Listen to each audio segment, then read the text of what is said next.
Hi friends, അപ്പോൾ എല്ലാവർക്കും മഹീസ് വേൾഡിൻ്റെ പുതിയൊരു എപ്പിസോഡിലേക്ക് സ്വാഗതം. നമ്മളിന്ന് വളരെ ടേസ്റ്റി ആയിട്ടും വളരെ വെറൈറ്റി ആയിട്ടുള്ള ഒരു അച്ചാറുമായിട്ടാണ് വന്നിട്ടുള്ളത്. സാധാരണയായിട്ട് നമ്മൾ മാങ്ങയൊക്കെ എണ്ണമാങ്ങ അച്ചാർ ഇട്ട് വെക്കും. ഒരുപാട് നാൾ സൂക്ഷിച്ചു വെക്കാനാവുന്ന നല്ല ടേസ്റ്റി ആയിട്ടുള്ള ഒരു അച്ചാറാണ്. അപ്പോൾ നമുക്കിന്ന് ചീമപ്പുളിയും കൊണ്ട് നല്ല അടിപൊളി ഒരു എണ്ണമാങ്ങയ്ക്ക് പകരം ചീമപ്പുളി എണ്ണമാങ്ങ തയ്യാറാക്കി നോക്കാം. അപ്പം നമുക്കിത് വളരെ ഈസി ആയിട്ട് തയ്യാറാക്കാനായിട്ട് സാധിക്കും. ഞാനിപ്പം വേണ്ട ചീമപ്പുളിയെല്ലാം പറിച്ചു. ഒരുപാട് അങ്ങ് വിളഞ്ഞതല്ല, ഏകദേശം അച്ചാർ പരുവത്തിലായിട്ടുള്ളതാണ് എടുത്തിട്ടുള്ളത്. അപ്പം നമുക്കിതിൻ്റെ തണ്ടും ആ ഒരു വേസ്റ്റും ഒക്കെ കളഞ്ഞ് ഇത് നല്ലപോലെ വൃത്തിയാക്കി കഴുകി നല്ലപോലെ നമുക്ക് തോർത്തി ഒന്നെടുക്കണം. അപ്പം നല്ലപോലെ ചീമപ്പുളിയൊക്കെ ഒന്ന് തോർന്ന് വന്ന സമയത്ത് നമ്മളിത് കട്ട് ചെയ്തെടുത്തിട്ടുണ്ട്. നല്ല നീളത്തിലാണ് ഞാൻ കട്ട് ചെയ്തിട്ടുള്ളത്. ഒരു വലിയ ചീമപ്പുളി 4ആയിട്ടാണ് മുറിച്ചെടുത്തിട്ടുള്ളത്. അപ്പം നമുക്കിനിയും അച്ചാർ തയ്യാറാക്കുന്നത് എങ്ങനെയാണെന്ന് നോക്കാം.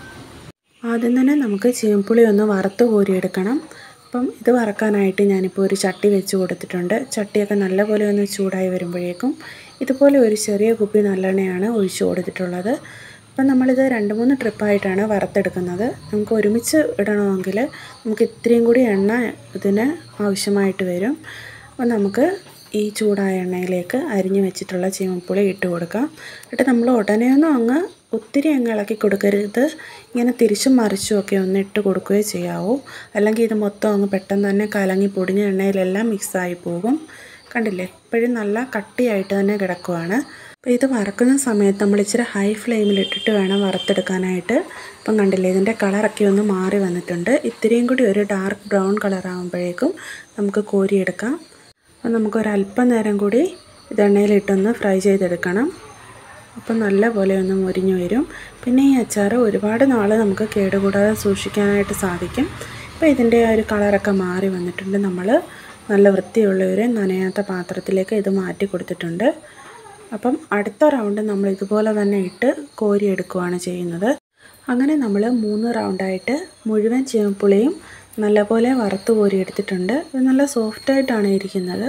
നമുക്കിതിലേക്ക് ആവശ്യമായിട്ടുള്ള പൊടികളൊക്കെ ചേർത്ത് കൊടുക്കണം. അപ്പം നമ്മൾ വറുത്ത് കോരിയ ചട്ടിയിലേക്ക് തന്നെ എണ്ണയെല്ലാം മാറ്റി ഇത് ഇട്ട് കൊടുത്തിട്ടുണ്ട്. അപ്പോൾ ഈ എണ്ണ നമുക്ക് അരിച്ച് വേണമെങ്കിൽ വേറെ അച്ചാറിനൊക്കെ ഉപയോഗിക്കാവുന്നതാണ്.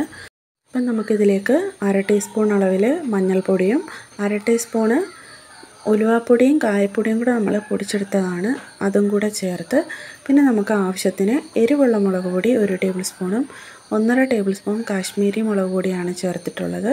അപ്പം നിങ്ങൾക്ക് എരിവൊക്കെ കുറച്ച് വേണമെന്നുള്ളവർ നിങ്ങളുടെ എരിവനുസരിച്ചിട്ട് മുളകൊക്കെ ചേർത്ത് കൊടുക്കാം. പിന്നെ നമുക്ക് ഇതെല്ലാം കൂടി നല്ലപോലെ ഒന്ന് മിക്സ് ചെയ്ത് കൊടുക്കുമ്പോഴേക്കും ആ പുളിയിൽ നിന്ന് തന്നെയുള്ള എണ്ണയൊക്കെ ഇറങ്ങി ഇത് നല്ലപോലെ ഒന്ന് മിക്സായി വരും. ഇനി നമുക്ക് അടുത്തതായിട്ട് ഇതിലേക്ക് ആവശ്യത്തിന് ഉപ്പ് ചേർത്ത് കൊടുക്കാം. ഞാനിപ്പോൾ ഒരു 1.5 ടേബിൾ സ്പൂൺ അളവിൽ ഉപ്പ് ചേർത്ത് കൊടുത്തിട്ടുണ്ട്. ആദ്യമൊന്നും നമ്മൾ ഉപ്പൊന്നും ചേർത്ത് കൊടുത്തില്ലായിരുന്നു. അപ്പം നമുക്ക് ഈ ഒരു സമയത്ത് പൊടികളൊക്കെ ഒന്ന് ചൂടാവാനായിട്ട് നമുക്ക് ഫ്ലെയിം ഒന്ന് ഓണാക്കി കൊടുക്കാം. ലോ ഫ്ലെയിമിൽ വെച്ച് കൊടുത്താൽ മതി. എന്നിട്ട് പെട്ടെന്ന് തന്നെ നമുക്കൊന്ന് ഓഫാക്കാം. ആ പൊടികളുടെ പച്ചമണമൊക്കെ ഒന്ന് മാറുന്നതിന് വേണ്ടിയാണ്. അപ്പം നമുക്ക് വളരെ ടേസ്റ്റി ആയിട്ട് എളുപ്പത്തിൽ തയ്യാറാക്കാൻ പറ്റുന്ന ഒരു അടിപൊളി അച്ചാറാണിത്. അപ്പോൾ നമ്മൾ ഇതുപോലെ തന്നെ എണ്ണമാങ്ങയൊക്കെ തയ്യാറാക്കും. അത് ഒരുപാട് നാൾ കേടുകൂടാതെ സൂക്ഷിക്കാനായിട്ട് സാധിക്കും. അപ്പോൾ നിങ്ങളെല്ലാവരും സാധാരണ അല്ലാണ്ടല്ലേ ചീമപ്പുളി അച്ചാറൊക്കെ തയ്യാറാക്കുന്നത്. അപ്പം ഈ രീതിയിൽ നിങ്ങൾ ഒരു തവണയെങ്കിലും തയ്യാറാക്കി നോക്കുക. എന്നിട്ട് നിങ്ങളുടെ അഭിപ്രായങ്ങളും നിർദ്ദേശങ്ങളും ഒക്കെ കമൻ്റായിട്ട് അറിയിക്കണം. കൂടാതെ എൻ്റെ റെസിപ്പി ഇഷ്ടമായെങ്കിൽ നിങ്ങളുടെ ഫാമിലി മെമ്പേഴ്സിനും ഫ്രണ്ട്സിനും ഒക്കെ ഷെയറും കൂടി ചെയ്ത് കൊടുക്കുക. അപ്പം നിങ്ങൾക്കെല്ലാവർക്കും എൻ്റെ ഈ റെസിപ്പി ഇഷ്ടമായെങ്കിൽ എൻ്റെ ചാനലൊന്ന് സബ്സ്ക്രൈബ് ചെയ്യുക. കൂടാതെ മറ്റുള്ള വീഡിയോസൊക്കെ ഒന്ന് കണ്ട് സപ്പോർട്ടും കൂടെ ചെയ്യുക. തുടർന്ന് ഇതുപോലെയുള്ള അടിപൊളി വീഡിയോയുമായിട്ട് മറ്റൊരു വീഡിയോയിൽ കാണാം.